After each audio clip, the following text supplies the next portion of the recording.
Arizona Diamondbacks are playing the best baseball they have all year, and it comes at the perfect time. But is it too little, too late?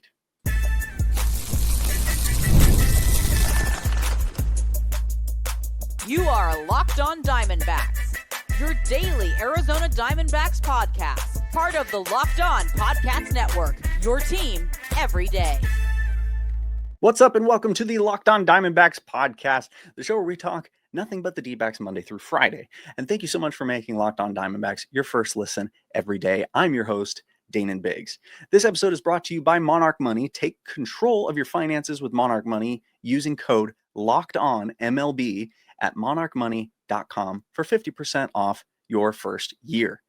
All right, today we are going to be talking about whether or not the Diamondbacks really have a shot at playing in the postseason. If they have any chance of playing October baseball all year, it's kind of been will they, won't they? Very recently, it's been absolutely not. But is that changing? We're going to talk about that. We're also going to introduce myself. Clearly, new person here, new voice if you're just listening. And so I'm going to introduce myself a little bit, as well as introduce a few ways that you can get involved in the podcast here moving forward. But first, the first thing we're going to do is we're going to recap the series that took place over the weekend for anybody who maybe missed it or just wants a refresh. So we have a handful of takeaways from this weekend series that I wanted to cover. And if you, like many others, myself included, have been kind of worried about the pitching for the Diamondbacks, this has been a pretty refreshing few weeks, really. But this last series in particular, we have Rodriguez, Pfaadt, and Nelson each pitched 6 full innings and only gave up 1 earned run each. Absolutely incredible. Erod has been one of our favorite punching bags over here at the Biggs household. Very frustrated oftentimes with him, but his last few outings have been nothing short of spectacular. Pfaadt has kind of struggled recently. I was at the game with my brother where he threw a bajillion runs without getting a single out. And that was not a very fun time, but he has been doing very well lately. And Ryan Nelson as well, been doing a very good job. In game 1 with Erod, we had 4 relievers come in, Thompson, Saalfrank, and Rashi, who each gave up 0 runs. Did an amazing job. Each pitched a full inning. Bryce Jarvis did come in the 8th, gave up 4 runs. He got sent back down to Reno after. Hopefully he needs a little bit extra work, and he'll be back when he's ready. Game 2 had 3 relievers with Woodford, Beeks, and Curtis. All of them 1 inning, 0 runs. Excellent. And then yesterday we had 4 relievers with Woodford and Backus each having 1 inning, 0 runs. Thompson gave up a run, though probably was due more to the defense faltering than anything else. And then the same with Rashi, who did give up 3 runs, which is what ended up losing the game. 2 of those runs came directly because of an error. And I'm getting so heated, I'm shaking the camera apparently. And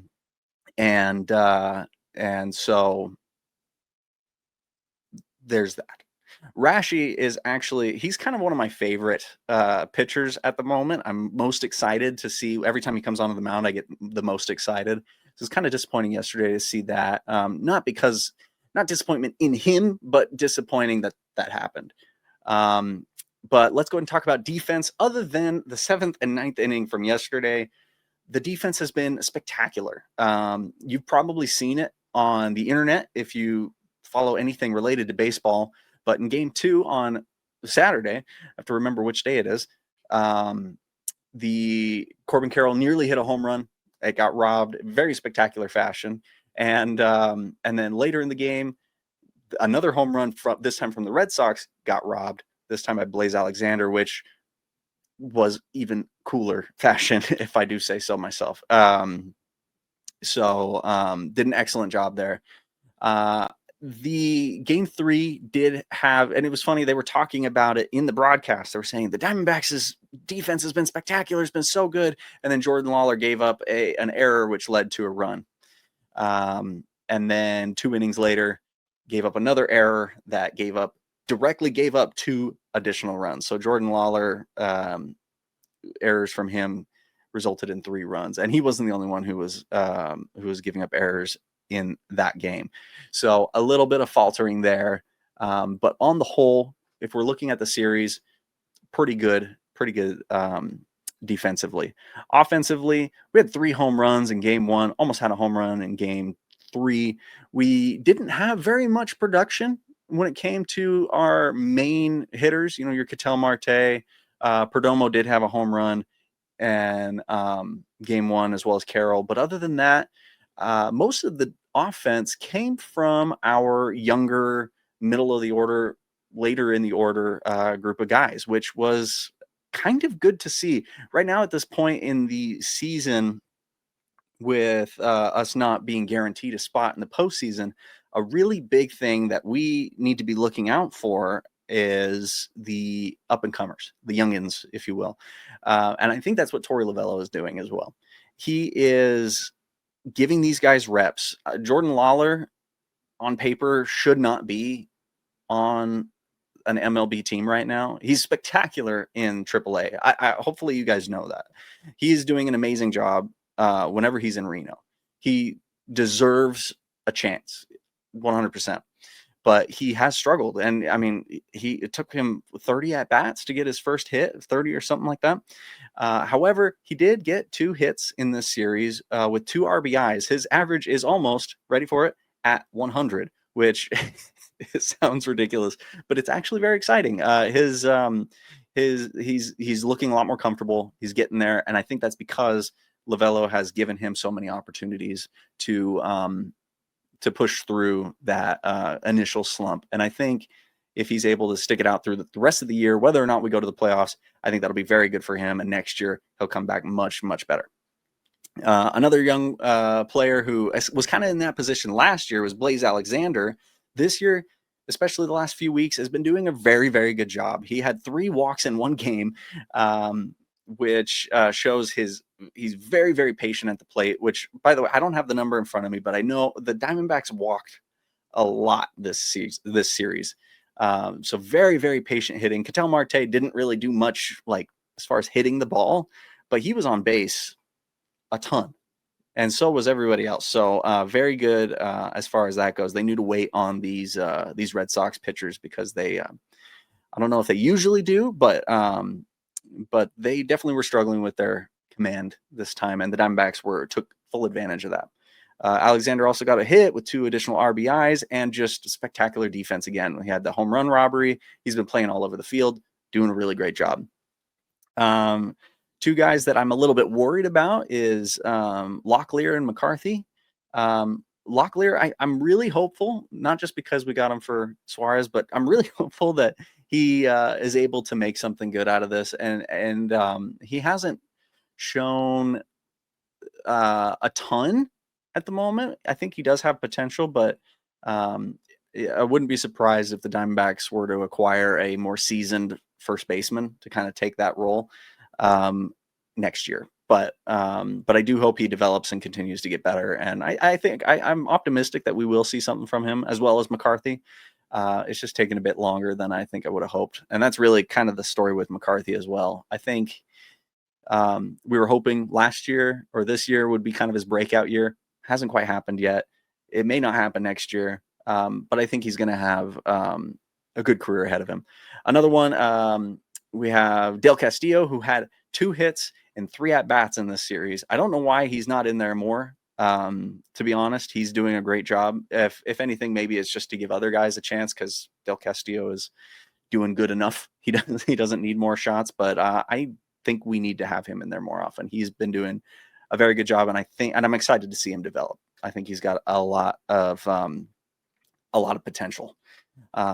Hopefully I'm not saying that word too much. I might be saying that word too much, so stop me if I say it more often than I should. Anyway, now what we all want to hear is an honest take on whether or not the 2025 Diamondbacks have a real shot at playing October baseball. Well, I am going to answer that for you right after this. Most people can't name all their financial accounts or even what they're worth, whether it's 401ks, properties, or investments. And when you don't have the full picture, you can end up leaving money on the table. That's why there is Monarch Money. It's an all-in-one personal finance tool that brings your entire financial life together in one clean, easy-to-use interface on your laptop or your phone. Monarch is built for people with busy lives. If you put off organizing your finances, Monarch is for you. Monarch does the heavy lifting for you. It can link all your accounts in minutes, see clear data visuals, get smart categorization on your spending, and finally feel in control of your money without ever even touching a spreadsheet. I know for me as a business owner, one of the most stressful parts of owning a business is the financial organization, and it also happens to be one of my least knowledgeable parts. So with Monarch, that is a thing of the past. Don't let financial opportunities slip through the cracks. Use Locked On MLB at use code Locked On MLB at monarchmoney.com in your browser for half off your first year. That's 50% off first year at monarchmoney.com with code Locked On MLB. Okay, can the Diamondbacks make the postseason? Well, if I can make it through that ad read, I think they might be able to. Thanks for sticking with me. But the Diamondbacks are currently, as of this morning, Monday morning, at 500, which to most sounds like not so great. But we know that that is a pretty big deal for the Diamondbacks. They've come back. They've hit 500 a few different times, and then they kind of plummet, and then they come back. Right now, though, they look better than they ever have. Before the trade deadline, when we had our big heavy hitters there, I still think that this is a much better team, and I think it took a little bit of getting used to. And there's obviously the question of morale and everything after being sellers at the trade deadline. It's easy to feel like as a player, like, oh, my team is kind of giving up. But I think that they have gelled very well, and whether or not they make the postseason, I'm excited to see the future of this team. So, but that's not what we're talking about. We're talking about if they can make the postseason. So let's get into that. Baseball's all about numbers, right? So I crunched some numbers. The current wild card spot, the final wild card spot, is held by the Mets, and their win average is 531, which means that they would finish the season at 86-76.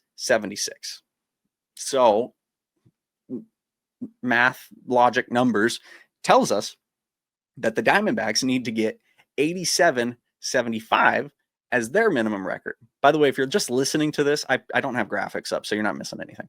I don't have the technical know-how to do that just yet.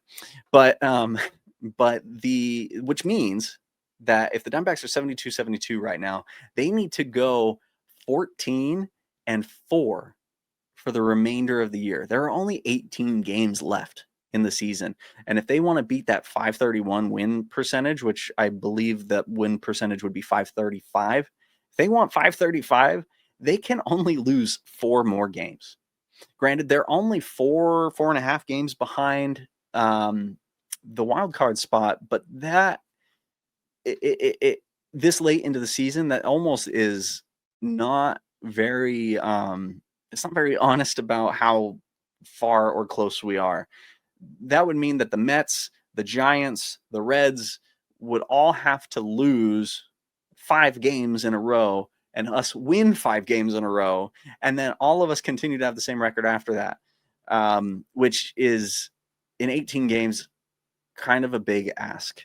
However, if the Diamondbacks can win 14 of their next 18 games, then they'll make it in. They don't need to rely on the Mets or the Reds or the Giants to lose any of their games, which is the reason we didn't make it last year, because we got the record to a certain point, but then we were relying on other teams losing, and then they didn't lose, so we didn't make it. There are 6 series left in the year. So the 18 games, 6 series.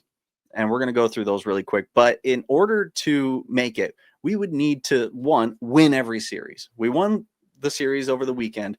A sweep would have been perfect, but a one series is a one series. That's good. But that means we do still need to sweep at least 2 of these series. So we need to win every one of them and sweep 2 of them. And who are we playing? We're playing the Giants twice, and they are a team that we have one up on them over the year so far, but they are a tough team. They're a good team, and they're on a tear right now. So that's going to be tough. So 6 games against the Giants, then the Dodgers, then the Padres, then the Phillies, and then finally the Twins. The Twins, I think they're a good candidate for a sweep. I think if we're going to sweep any of them, I think that's a good one. But of course, we have. I don't think we've swept like the Rockies this year, and they're the Rockies. So just because a team has a bad record does not mean it's a guaranteed sweep. And then we have the Phillies, the Padres, and the Dodgers. 3 fantastic teams. We are up 1 against the Dodgers right now. So a sweep there is very possible. The Padres, we are 1-2 against them, and we're 1-2 against the Phillies. So very, very challenging series is ahead. But the thing is right now the Diamondbacks have momentum. They have a lot going for them. They have a lot of young players who are very eager to prove themselves.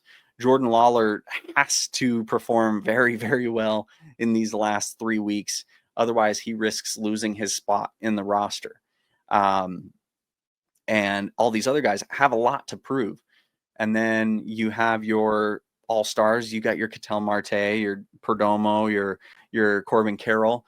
And if they can step up and perform as well, and they can do some heavy lifting, then there's a very good case to be made that we do win 14 of these next 4 games if we can continue that momentum. But the loss yesterday does hurt that. And now we're going into San Francisco to play the Giants. And the Diamondbacks have a hard time going into a new series after they lost the last game of the last series. That seems to be a habit. And losing tonight would definitely hurt this team's chances, as then they would only have 3 losses left. We have 4 losses. We can lose 4 times, and that's it. Once we lose a 5th time, consider us out, barring some miracle.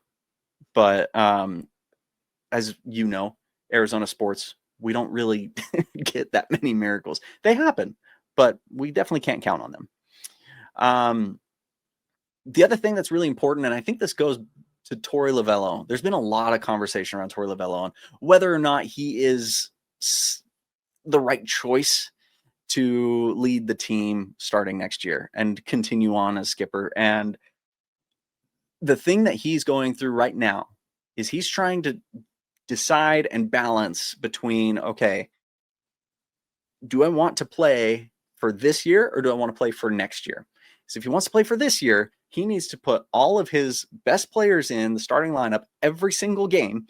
Don't give him a rest, and he needs to play them hard. And if a Bryce Jarvis is back and he wants to give him a shot, no, I can't risk losing a game right now because we're trying to make the playoffs. I'm not going to put this guy in, or I'm not going to put in Rashi or Thompson. Well, he would put in Thompson. I'm trying to think of just bullpen names, Woodford or whatever, because we have to win. And that's what a competitive team does, right? When they're competitive in terms of the chances to make the playoffs. When they're not competitive, that kind of takes the load off of the manager and lets him basically say, you know what, I'm going to give these guys reps. I'm going to put Jordan Lawler in. I'm going to keep McCarthy in. I'm going to put in Del Castillo. I'm going to put in, all these guys, give them a shot, give them some reps in Major League Baseball so that come spring training next year, we can really assess where they are and see where they are with any new players that we acquire, and they can fit into our roster. And because they had this month of playing together, they have that bond and they have that teamwork to really make a difference and have a good start to next year. So Lovullo's kind of juggling that. And I think realistically, the latter is the way to go. Prep for next year, get these guys experience, and let's go for next year. Because honestly, I am very excited to see what the 2026 Diamondbacks looks like. But there is still a chance. And so which way is it going to go? I think if they keep winning, let's keep letting them win. But they're winning with those young guys, which is the cool thing. So I don't know. Maybe we'll get best of both worlds. That'd be pretty exciting.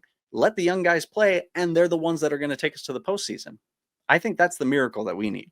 But either way, I'm going to put it out there right now that it is my opinion that Torey Lovullo should continue to be the manager of the Arizona Diamondbacks next year and probably beyond that. I think he has such a talent at taking players with chips on their shoulders and young players who are developing and turning them into a team. And that is what the Diamondbacks need right now. Now, as I'm sure you've noticed, this is my first episode here on Locked On Diamondbacks. And before we go any further, I want to give you an opportunity to participate in the show going forward. So don't go anywhere.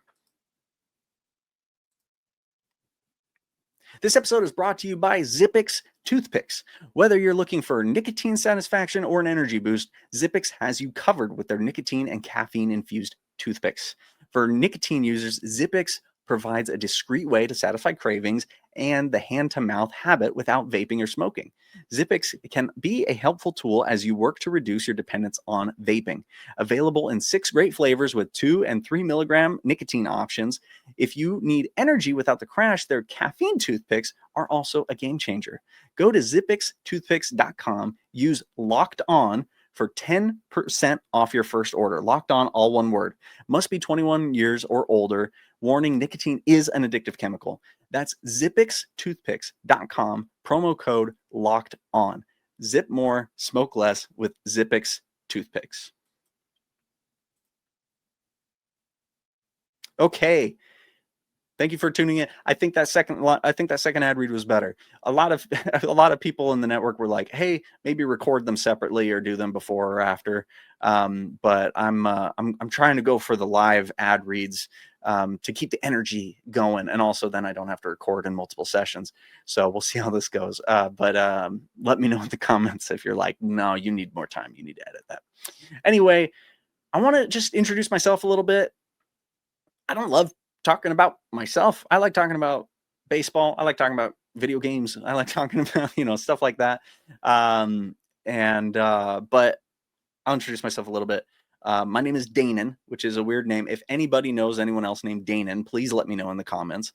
I grew up a Diamondbacks fan. When I was a little kid, the Diamondbacks became the Diamondbacks. And so ever since I can remember, really, the Diamondbacks have been here, and they have been my home team. I remember when they won the World Series. I have I don't know if you can see it back there. That I got right after they won the World Series, and I've had that for 25 years or however long it's been, 24 years. And so if you're looking for somebody who loves the Diamondbacks and sometimes maybe a little bit too optimistic about the Diamondbacks, that's me. I am not afraid to criticize or be a little bit skeptical, but I don't like to harp on this thing that I love. And so if you like listening to that, well, I don't know, maybe stick around. Maybe I can change your mind.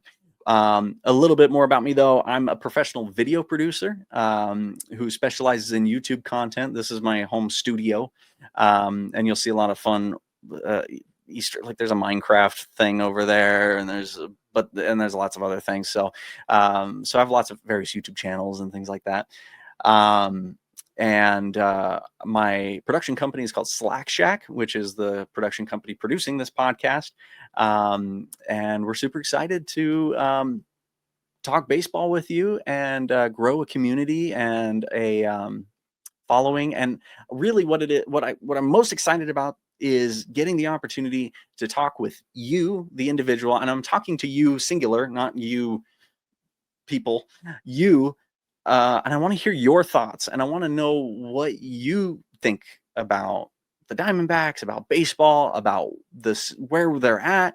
And I hope that I can provide a little bit of an insight and a little bit of an optimistic look on the future of the Diamondbacks. Sometimes Diamondbacks are very good and it's very easy to be a fan. Sometimes they're not very good and it's not very easy to be a fan. But we are fans nonetheless, and I could not be more excited to go on this journey with you guys. I am married. I have 3 daughters. I have 2 dogs. They're boys, so I'm not the only boy in the house, thank goodness. They are neutered though, so I don't know if that counts. Like I said, I have a production company. That's my full-time job. So you'll be seeing me a lot during the office hours. And yeah, I guess that's that. I saw that Locked On Diamondbacks was looking for a host and very, very enthusiastically sent them an email, just like, please, please, please, please, please. And they were nice enough to get back to me. Myself, my brother, and my dad were huge, huge sports fans, Diamondbacks fans in particular. My brother probably branches out more into other sports. For me, baseball is kind of like my main squeeze.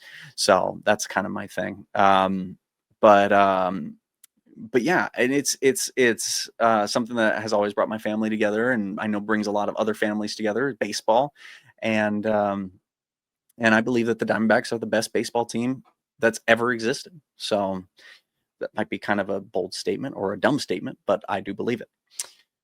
Anyway, now how can you get involved with this podcast? Because in all reality, the only real reason I wanted to do this was to interact with you. So we'll roll stuff out as we go. But for now, the easiest way to reach me and to reach the show is to comment on the YouTube videos. So if you're watching this on YouTube, leave a comment down below real quick and just test it and just see if I'm bluffing or not. I will respond to every comment, unless it's like a mean. Well, no, I'll respond to every comment if you got this far, and I want to hear. Let's see. I should have thought of this beforehand, a prompt, but I'm just thinking of it now. But with the San Francisco series coming up, I want to hear what your thoughts are, what your prediction is for the remainder of the season. Do you foresee a Diamondbacks postseason? Do you think we're going to get close, like one game off again? Or do you think it's going to we're going to go back down to earth and we're going to just prep for next year? Please tell me in the comments. I'd love to hear it. And again, I will respond to every single comment. If you are listening to this on something other than YouTube, I'm sure there's a way to reach me on those, but go to YouTube for now. Go to youtube.com/LockedOnDiamondbacks. Subscribe while you're there, and comment on this video or any video. I guess I'll see all of them. But we will be doing that. We'll also be doing weekly letter reads. So if you guys have any kind of big topic type thoughts or questions, we will pick a handful of those every week to do as a segment.